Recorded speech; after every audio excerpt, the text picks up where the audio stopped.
Okay, let's talk about how to do align dimensions. This is unidirectional where they're all the same. I want to turn this sideways. Right click on one of those that you want, say new dimension style, go to text. There's all kinds of stuff going on here, but you go to text, and for this vertical one I want it, there's some options here. I don't know who would use parallel, but kind of inline is what we typically see. Probably should do that here as well. This would be interesting to see, but if you have any angles, this will kind of angle them to the way you want. And then it basically creates a new name for this. It's called default ANSI 01. Probably change that name.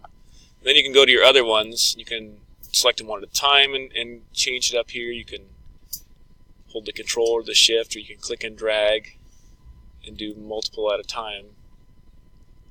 And then this is where it put your new one. If you right click and do it again, it'll create an 02, 03.